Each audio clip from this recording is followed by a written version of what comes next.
ರಾಜ್ಯ ಕಾಂಗ್ರೆಸ್ನಲ್ಲಿ ಮುಂದುವರೆದಿದೆ ಸಿಎಂ ಕುರ್ಚಿ ಕಾಳಗ. ಮೊಯ್ಲಿ ಹೇಳಿಕೆ ರಾಜ್ಯ ರಾಜಕೀಯದಲ್ಲಿ ಭಾರೀ ದೊಡ್ಡ ಸಂಚಲನವನ್ನ ಮೂಡಿಸ್ತಾ ಇದ್ದು, ಮೊಯ್ಲಿ ಹೇಳಿಕೆ ಬೆನ್ನಲ್ಲೇ ಡಿಸಿಎಂ ಡಿಕೆ ಶಿವಕುಮಾರ್ ಹೈಕಮಾಂಡ್ ಕದ ತಟ್ಟಿದ್ದಾರೆ.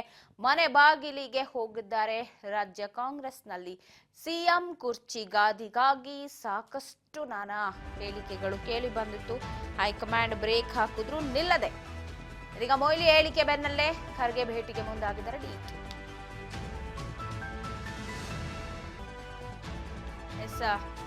ಮೊಯ್ಲಿ ಹೇಳಿಕೆ ರಾಜ್ಯ ರಾಜಕೀಯದಲ್ಲಿ ಭಾರಿ ಸಂಚಲನವನ್ನ ಮೂಡಿಸಿದ್ದು, ಮೊಯ್ಲಿ ಹೇಳಿಕೆಯ ಬೆನ್ನಲ್ಲೇ ಡಿಕೆ ಶಿವಕುಮಾರ್ ಖರ್ಗೆ ಅವರನ್ನ ಬೆಳಗ್ಗೆ ಭೇಟಿಯಾಗಿದ್ದಾರೆ.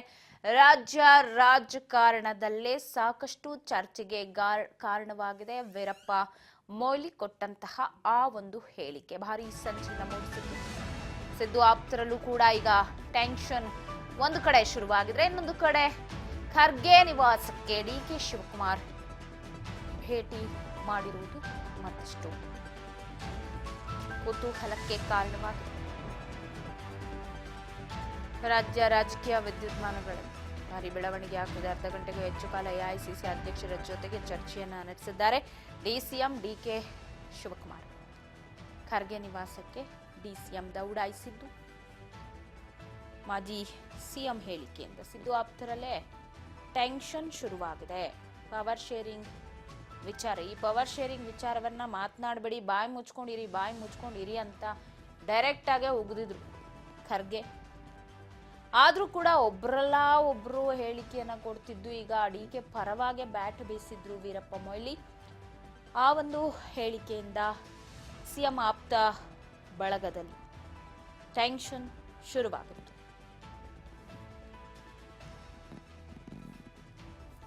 ಖರ್ಗೆಯನ್ನ ಭೇಟಿಯಾಗಿದ್ದಾರೆ. ಆ ಬೆಳವಣಿಗೆಗಳ ಬೆನ್ನಲ್ಲೇ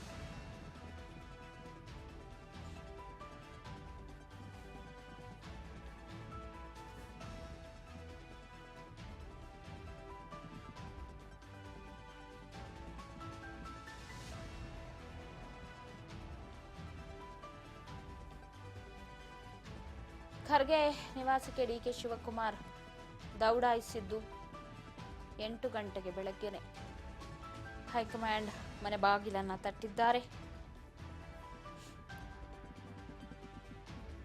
ಡಿಕೆ ಶಿವಕುಮಾರ್ ಸದಾಶಿವನಗರದಲ್ಲಿರುವ ನಿವಾಸ, ಅವ್ರ ಜೊತೆಗೆ ಕಾಂಗ್ರೆಸ್ ಸಾರಥಿ ಮಾತುಕತೆಯನ್ನ ನಡೆಸಿದ್ದು, ವಿವಿಧ ರಾಜಕೀಯ ವಿದ್ಯಮಾನಗಳ ಬಗ್ಗೆ ಸಮಾಲೋಚನೆಯನ್ನ ಕೂಡ ನಡೆಸಿದ್ದಾರೆ. ಅರ್ಧ ಗಂಟೆಗೂ ಹೆಚ್ಚು ಕಾಲ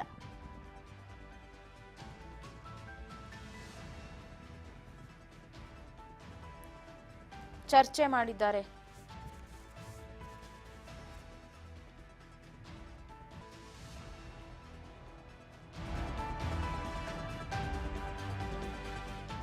ಇದರ ನಡುವೆ ನಾನು ಖರ್ಗೆ ಭೇಟಿ ಮಾಡಿದ ಬಿಜೆಪಿ ಆಫೀಸಿಗೆ ಹೋಗಬೇಕಾ? ಮಾಧ್ಯಮದವ್ರ ಪ್ರಶ್ನೆಗೆ ಹೇಳಿದ್ರು ನಮ್ಮ ಅಧ್ಯಕ್ಷರು ಅವರು ಖರ್ಗೆ, ಎಐಸಿಸಿ ಅಧ್ಯಕ್ಷರು, ಕಾಂಗ್ರೆಸ್ನ ಅಧ್ಯಕ್ಷರು, ಅವ್ರನ್ನ ಭೇಟಿ ಮಾಡದೆ ಬಿಜೆಪಿ ಆಫೀಸ್ಗೆ ಹೋಗಕ್ಕಾಗುತ್ತಾ ಅಂತ ಹೇಳಿ ರಿಯಾಕ್ಟ್ ಮಾಡಿದ್ದಾರೆ. ಮಲ್ಲಿಕಾರ್ಜುನ್ ಖರ್ಗೆ ಭೇಟಿ ಮಾಡಿ ಬಂದ ನಂತರ ಡಿಸಿಎಂ ಡಿಕೆ ಶಿವಕುಮಾರ್ ಹೇಳಿಕೆಯನ್ನು ಕೊಟ್ಟಿರೋದು, ಅವ್ರು ಬಂದಾಗ ಗೌರವ ಕೊಡದೆ ಇನ್ಯಾರಿಗೆ ಕೊಡ್ಲಿ, ಅವ್ರು ಬಂದಿದ್ದಾರೆ ಬೆಂಗಳೂರಿಗೆ, ಸೊ ಹೋಗಿ ಮಾತನಾಡ್ಸಿದ್ದೀನಿ, ಅವ್ರನ್ನ ಭೇಟಿ ಮಾಡಬೇಕು, ಅದು ಬಿಟ್ಕೊಂಡು ಬಿಜೆಪಿ ಆಫೀಸಿಗೆ ಹೋಗಿ ಅಲ್ಲಿ ಯಾರಿಗಾರು ನಾನು ಹೂಗುಚ್ಚ ಕೊಟ್ಟು ಅವ್ರನ್ನ ಸನ್ಮಾನಿಸೋದಂತೂ ಆಗಲ್ಲ. ಮಲ್ಲಿಕಾರ್ಜುನ್ ಖರ್ಗೆ ನಮ್ಮ ಅಧ್ಯಕ್ಷರು, ಅವ್ರು ಬಂದಾಗ ಗೌರವ ಕೊಡಬೇಕು, ಅವ್ರಿಗೆ ಕೊಡದೆ ಇನ್ಯಾರಿಗೆ ಕೊಡ್ಲಿ ಅಂತ ಹೇಳಿ ಖರ್ಗೆ ಭೇಟಿ ಬಗ್ಗೆ ಡಿಸಿಎಂ ಡಿಕೆ ಶಿವಕುಮಾರ್ ಹೇಳಿಕೆಯನ್ನ ಕೊಟ್ಟಿದ್ದಾರೆ. ಒಟ್ಟಾರೆ ಮೊಯ್ಲಿ ಹೇಳಿಕೆಯ ಬೆನ್ನಲ್ಲೇ ರಾಜ್ಯದಲ್ಲಿ ಸಂಚಲನ ಮೂಡ್ತಾ ಇದೆ.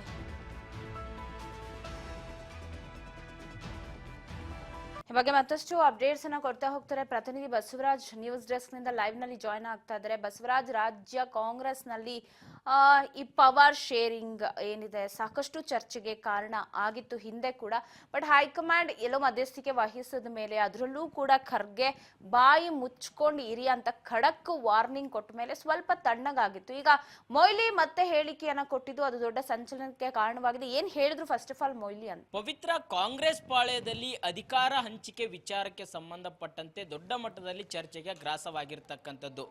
ಎರಡೂ ಬಣಗಳ ನಡುವೆ ಬಡಿದಾಟ ಕೂಡ ಹೆಚ್ಚಾಗಿರ್ತಕ್ಕಂಥ ಆಗಿರ್ತಕ್ಕಂಥದ್ದು. ಒಂದ್ ಕಡೆ ಸಿಎಂ ಸಿದ್ದರಾಮಯ್ಯನವರು 5 ವರ್ಷ ಪೂರ್ಣಾವಧಿ ಸಿಎಂ ಆಗ್ತಾರೆ, ಅವರ ನಾಯಕತ್ವ ನಮಗೆ ಬೇಕು ಅನ್ನುವಂಥದ್ದು ಒಂದು ಬಣ ಹಠ ಹಿಡಿದ್ರೆ, ಇನ್ನೊಂದು ಕಡೆ DCM DK ಶಿವಕುಮಾರ್ ಅವರು ಕೂಡ ಸಿಎಂ ಸ್ಥಾನದ ಪ್ರಬಲ ಆಕಾಂಕ್ಷಿ, ನಾನು ಕೂಡ ಒಂದು ಸಾರಿ ಸಿಎಂ ಆಗಬೇಕು ಅನ್ನುವಂಥದ್ದು ಕೂಡ ಅವರ ಮಹತ್ವ ಆಕಾಂಕ್ಷಿ ಕೂಡ ಆಗಿರ್ತಕ್ಕಂಥದ್ದು. ಹಾಗಾಗಿ ಒಂದ್ ಕಡೆ ಹೈಕಮಾಂಡ್ ಮಟ್ಟದಲ್ಲಿ ಒಂದು ಏನು ಅಧಿಕಾರ ಹಂಚಿಕೆ ವಿಚಾರಕ್ಕೆ ಸಂಬಂಧಪಟ್ಟಂತೆ ಚರ್ಚೆ ಆಗಿದ್ದಾವೆ ಅನ್ನುವಂಥ ಮಾತುಗಳು ಈ ಒಂದು ಸಂಬಂಧಪಟ್ಟಂತೆ ಹಲವಾರು ಏನು ಸಿಎಂ ಸಿದ್ದರಾಮಯ್ಯನವರ ಬಣದ ನಾಯಕರು ಒಂದಿಷ್ಟು DCM DK ಶಿವಕುಮಾರ್ ಅವರ ವಿರುದ್ಧವಾಗಿ ಹೇಳ್ತಕ್ಕಂಥ ಹೇಳಿಕೆಗಳ ವಿಚಾರಕ್ಕೆ ಸಂಬಂಧಪಟ್ಟಂತೆ ACC ಅಧ್ಯಕ್ಷರಾಗಿರ್ತಕ್ಕಂಥ ಮಲ್ಲಿಕಾರ್ಜುನ್ ಖರ್ಗೆ ಅವರು ಕೂಡ ಒಂದು ಗರಂ ಆಗಿದ್ರು. ಯಾರು ಕೂಡ ಅಧಿಕಾರ ಹಂಚಿಕೆ ವಿಚಾರ ಆಗಿರ್ಬೋದು, KPCC ಅಧ್ಯಕ್ಷ ಸ್ಥಾನ ಬದಲಾವಣೆ ಆಗಿರ್ಬೋದು, ಇವ್ಯಾವ ವಿಚಾರವನ್ನು ಕೂಡ ಚರ್ಚೆ ಮಾಡುವಂತಿಲ್ಲ, ಬಹಿರಂಗವಾಗಿ ಹೇಳಿಕೆ ಕೊಡುವಂತಿಲ್ಲ, ಎಲ್ಲವನ್ನು ಕೂಡ ನಿರ್ಧಾರ ಮಾಡುವಂಥದ್ದು ಹೈಕಮಾಂಡ್ ಇದೆ, ನಾನಿದ್ದೇನೆ, ರಾಹುಲ್ ಗಾಂಧಿ ಅವರಿದ್ದಾರೆ, ಸೋನಿಯಾ ಗಾಂಧಿ ಅವರಿದ್ದಾರೆ. ಹಾಗಾಗಿ ತಾವ್ಯಾರು ಕೂಡ ಈ ರೀತಿಯಾಗಿರ್ತಕ್ಕಂಥ ಬಹಿರಂಗವಾಗಿರ್ತಕ್ಕಂಥ ಹೇಳಿಕೆ ಕೊಡಬಾರ್ದು, ಬಾಯಿ ಮುಚ್ಚಿಕೊಂಡಿರಬೇಕು ಅನ್ನುವಂಥ ಮಾತನ್ನು ಕೂಡ ಖಡಕ್ ಆಗಿರ್ತಕ್ಕಂಥ ವಾರ್ನಿಂಗ್ ಕೊಟ್ಟಿದ್ರು.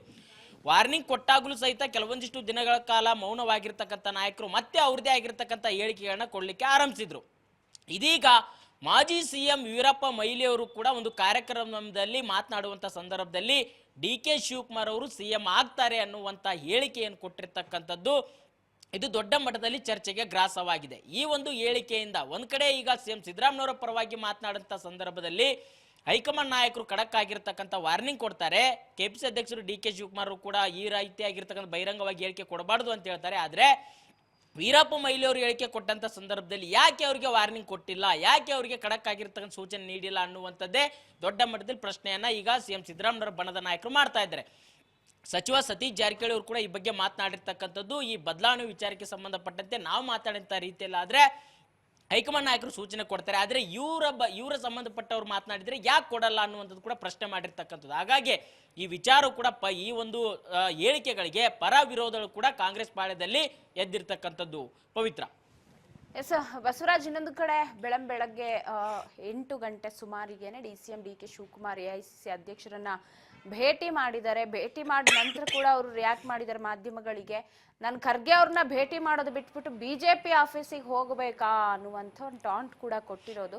ಸೊ ಏನ್ ವಿಚಾರಕ್ಕೆ ಚರ್ಚೆ ಮಾಡಿದ್ರು, ಈ ಪವರ್ ಶೇರಿಂಗ್ ವಿಚಾರಣ ಅಥವಾ ಏನ್ ಆಗಿರಬಹುದು ಅಂತ?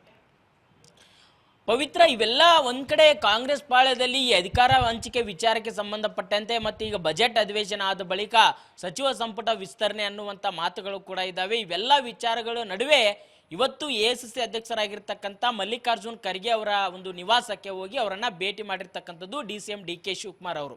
ಪಕ್ಷದ ಕೆಲವೊಂದಿಷ್ಟು ಆಂತರಿಕ ವಿಚಾರಗಳನ್ನ ಒಂದಿಷ್ಟು ಬೆಳವಣಿಗೆಗಳ ಕುರಿತಾಗಿ ACC ಅಧ್ಯಕ್ಷರ ಜೊತೆ ಸಮಾಲೋಚನೆ ನಡೆಸಿದ್ದಾರೆ DK ಶಿವಕುಮಾರ್ ಅವರು. ಈಗಾಗಲೇ ಒಂದಿಷ್ಟು ಪರ ವಿರೋಧಗಳ ಹೇಳಿಕೆಗಳು ಮತ್ತೆ ಈಗ ಬಜೆಟ್ ಅಧಿವೇಶನ ಸಂದರ್ಭದಲ್ಲಿ ಕೂಡ ಆಗ್ತಕ್ಕಂಥ ಬೆಳವಣಿಗೆಗಳು ಮತ್ತೆ ಇದಾದ ಬಳಿಕ ಸಚಿವ ಸಂಪುಟ ವಿಸ್ತರಣೆಗೆ ಸಂಬಂಧಪಟ್ಟಂತೆ ಯಾರನ್ನೆಲ್ಲ ಸಚಿವ ಸಂಪುಟದಲ್ಲಿ ತೆಗೆದುಕೊಳ್ಳಬೇಕು, ಯಾರನ್ನೆಲ್ಲ ಕೈ ಬಿಡಬೇಕು ಅನ್ನುವಂಥ ವಿಚಾರ, ಮತ್ತೆ ಮುಂದೆ ಕೂಡ ಈಗ ತಾಲೂಕ್ ಪಂಚಾಯತಿ ಜಿಲ್ಲಾ ಪಂಚಾಯತ್ ಚುನಾವಣೆ ವಿಚಾರಕ್ಕೆ ಸಂಬಂಧಪಟ್ಟಂತೆ ಕೆಲವಷ್ಟು ಪಕ್ಷದ ಚಟುವಟಿಕೆಗಳು ನಡೆಸಬೇಕಾಗಿದೆ. ಮತ್ತೆ ಕೆಲವಷ್ಟು ನಾಯಕರ ಹೇಳಿಕೆಯಿಂದ ಪಕ್ಷಕ್ಕೂ ಕೂಡ ಡ್ಯಾಮೇಜ್ ಆಗುವಂತ ರೀತಿಯಲ್ಲಿ ಕೂಡ ಆಗ್ತಾ ಇದ್ದಾವೆ. ಸೊ ಹಾಗಾಗಿ ಅವುಗಳಿಗೆಲ್ಲವೂ ಕೂಡ ಕಂಟ್ರೋಲ್ ಎಲ್ಲ ಮಾಡಬೇಕು, ಮತ್ತೆ ಅವರಿಗೆ ಖಡಕ್ ಆಗಿರೋ ಸೂಚನೆ ಕೊಡಬೇಕು. ಕೆಲವಷ್ಟು ಹಿರಿಯ ನಾಯಕರನ್ನು ಕೂಡ ವಿಶ್ವಾಸಕ್ಕೆ ತೆಗೆದುಕೊಂಡು ನಮ್ಮದೇ ಆಗಿರ್ತಕ್ಕಂಥ ರೀತಿಯಲ್ಲಿ ತಿಳುವಳಿಕೆ ಹೇಳಬೇಕು ಅನ್ನುವಂಥದ್ದು. ಒಂದ್ ಕಡೆ ನಾಯಕರಿಗೆ ತಿಳುವಳಿಕೆ ಹೇಳೋದಾದ್ರೆ, ಇನ್ನೊಂದು ಕಡೆ ವಾರ್ನಿಂಗ್ ಕೊಡುವಂತ ಸಂದರ್ಭ ಬಂದ್ರೆ ಅದಕ್ಕೂ ಕೂಡ ಮುಲಾಜಿಲ್ದೆ ಪಕ್ಷದ ಒಳಿತಿಗಾಗಿ ನೀವು ಕೊಡಬೇಕು ಅನ್ನುವಂತ ವಿಚಾರವನ್ನು ಕೂಡ DCM DK ಶಿವಕುಮಾರ್ ಅವರು ACC ಅಧ್ಯಕ್ಷರಿಗೆ ಮನವರಿಕೆ ಮಾಡಿಕೊಟ್ಟಿದ್ದಾರೆ ಅನ್ನುವಂತ ಮಾಹಿತಿ ಕೂಡ ಸಿಗ್ತಾ ಇದೆ. ಹಾಗಾಗಿ ದೆಹಲಿಗೆ ಹೋಗಿ ಕೂಡ ಈ ಬಗ್ಗೆ ಮಾತನಾಡಿರ್ತಕ್ಕಂಥ DK ಶಿವಕುಮಾರ್ ಅವರು ಈಗ ರಾಜ್ಯಕ್ಕೆ ಬಂದಿರತಕ್ಕಂಥ ACC ಅಧ್ಯಕ್ಷರಾಗಿರುವಂತಹ ಮಲ್ಲಿಕಾರ್ಜುನ್ ಖರ್ಗೆ ಅವರನ್ನು ಕೂಡ ಏನು ಅಧಿವೇಶನಕ್ಕೆ ಸದನಕ್ಕೆ ಹೋಗುವಂತಕ್ಕಿಂತ ಮುಂಚಿತವಾಗಿ ಬೆಳ್ಳಂಬೆಳಿಗ್ಗೆ ಅವರ ನಿವಾಸಕ್ಕೆ ಹೋಗಿ ಕೆಲವಷ್ಟು ಏನು ಸುಮಾರು ಅರ್ಧ ಗಂಟೆಗಳ ಕಾಲ ಕೂಡ ಅವ್ರ ಜೊತೆ ಚರ್ಚೆ ನಡೆಸಿರ್ತಕ್ಕಂಥದ್ದು ಸಾಕಷ್ಟು ಕುತೂಹಲಕ್ಕೆ ಎಡೆ ಮಾಡಿಕೊಡ್ತಾ ಇದೆ. ಯಾಕಂತಂದ್ರೆ ಒಂದ್ ಕಡೆ DK ಶಿವಕುಮಾರ್ ಕೂಡ ಸಿಎಂ ಆಗಬೇಕು ಅನ್ನುವಂಥ ವೀರಪ್ಪ ಮೊಯ್ಲಿ ಅವರ ಹೇಳಿಕೆ ಸಂಬಂಧಪಟ್ಟಂತೆ ಅವರು ಈ ಬಗ್ಗೆ ಸಾಕಷ್ಟು ಒಂದು ಹೇಳಿಕೆಯನ್ನು ಕೂಡ ಕೊಡ್ಲಿಕ್ಕೆ ನಿರಾಕರಣೆ ಮಾಡ್ತಾ ಇದ್ದಾರೆ. ಆದ್ರೆ ಸಿಎಂ ಸಿದ್ದರಾಮಯ್ಯನವರ ಬಣದ ನಾಯಕರು ಸಾಕಷ್ಟು ಆಕ್ರೋಶ ಹೊರಹಾಗ್ತಾ ಇದ್ದಾರೆ. ನಮಗೊಂದು ನ್ಯಾಯ ಅವ್ರಿಗೊಂದು ನ್ಯಾಯ ಅನ್ನುವಂಥ ಮಾತನ್ನು ಕೂಡ ಹೇಳ್ತಾ ಇದ್ದಾರೆ. ಇವೆಲ್ಲಾ ವಿಚಾರಗಳನ್ನು ಕೂಡ ACC ಅಧ್ಯಕ್ಷರ ಗಮನಕ್ಕೆ ತರುವಂತ ಪ್ರಯತ್ನಕ್ಕೆ DK ಶಿವಕುಮಾರ್ ಅವರು ಇವತ್ತು ಮುಂದಾಗಿರ್ತಕ್ಕಂಥದ್ದು. ಪವಿತ್ರ. ಎಸ್ ಬಸವರಾಜ್, ಇನ್ನೊಂದು ಕಡೆ ಅರ್ಧ ಗಂಟೆಗೆ ಹೆಚ್ಚು ಕಾಲ ಮಾತನಾಡಿದರೆ ಓಕೆ.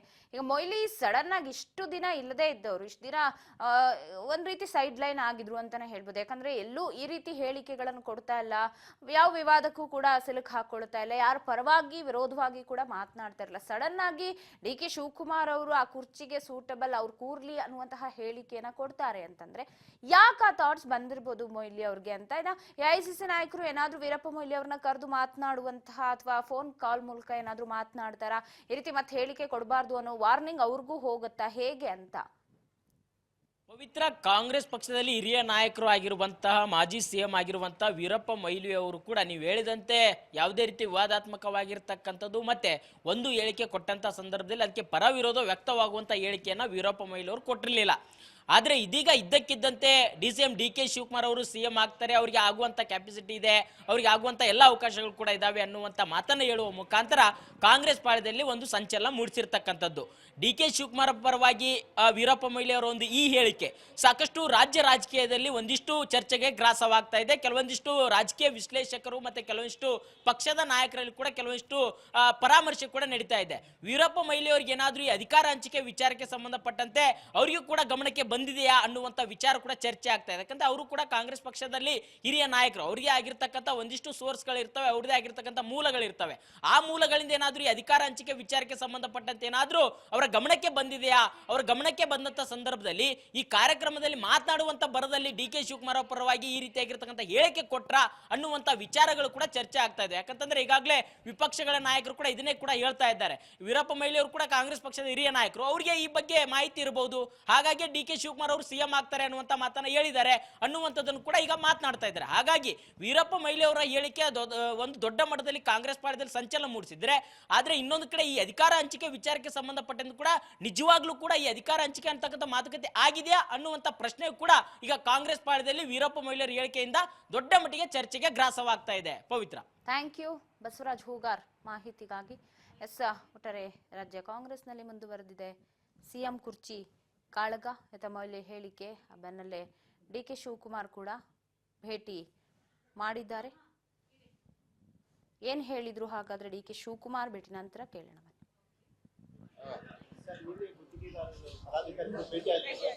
ಗುತ್ತಿಗೆದಾರರ ಪದಾಧಿಕಾರಿಗಳು ಭೇಟಿ ಮಾಡಿದ್ದಾರೆ, ಅವರ ನೋವನ್ನ ಹೇಳ್ಕೊಂಡಿದ್ದಾರೆ.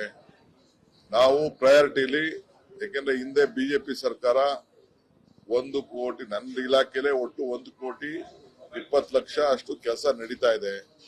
ನಾವು ಬಿಲ್ ಕೊಡಕ್ ಅವಕಾಶ ಇರೋದು ಬರೀ 6,000 ಕೋಟಿ ರೂಪಾಯಿ. ಸೆಂಟ್ರಲ್ ಗವರ್ಮೆಂಟ್ ಇಂದ 5,300 ಕೋಟಿ ರೂಪಾಯಿ ಬರ್ಬೇಕಾಯ್ತು, ಅದು ಬಂದಿಲ್ಲ. ಬಟ್ ಪ್ರಯಾರಿಟಿಲಿ ಅವ್ರಿಗೆ ಕೊಡ್ತೀನಿ, ನಾನು ಸೀನಿಯಾರಿಟಿ ಸಣ್ಣ ಬಿಲ್ಗಳನ್ನೆಲ್ಲ ಕ್ಲಿಯರ್ ಮಾಡ್ತೀನಿ ಅಂತ ಆಶ್ವಾಸನೆ ಕೊಟ್ಟಿದ್ದೀನಿ. ಬಂದ ತಕ್ಷಣ, ಹಣ ಬಂದ ತಕ್ಷಣ I will release all those bills.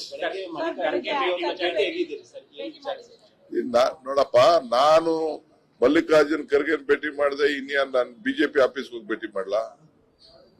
Is ನಮ್ಮ ಕಾಂಗ್ರೆಸ್ ಅಧ್ಯಕ್ಷರು, ನಾನು ರಾಜ್ಯದ ಅಧ್ಯಕ್ಷರು. ನಾನು ಅವ್ರನ್ನ ಬಂದ ತಕ್ಷಣ ನಮ್ಮ ರಾಜ್ಯಕ್ಕೆ ಬಂದಾಗ ಅವ್ರಿಗೆ ಗೌರವ ಕೊಡದೆ ಇನ್ಯಾರು ಗೌರವ ಕೊಡಕ್ ಆಗ್ತದೆ? It is my duty. ಏನು ಕೆಲವು ವಿಚಾರಗಳನ್ನ, ಪಕ್ಷದ ವಿಚಾರ, ಈಗ ಹೊಸ ಆಫೀಸ್ ಭೂಮಿ ಪೂಜೆ ಮಾಡ್ತಾ ಇದ್ದೀನಿ, ಈ ತಿಂಗಳಲ್ಲೇ ಡೇಟ್ ಕೊಡಿ ಅಂತ ಅವ್ರಿಗೊಂದು ರಿಕ್ವೆಸ್ಟ್ ಮಾಡಿದ್ದೀನಿ. ಅದು ಬಿಟ್ರೆ ಬೇರೆ ಏನಿಲ್ಲ. ಅರ್ಥ ಯಾರು ಬೇಕಾದ್ರೂ ಮಾಡ್ಕೊಳ್ಳಿ.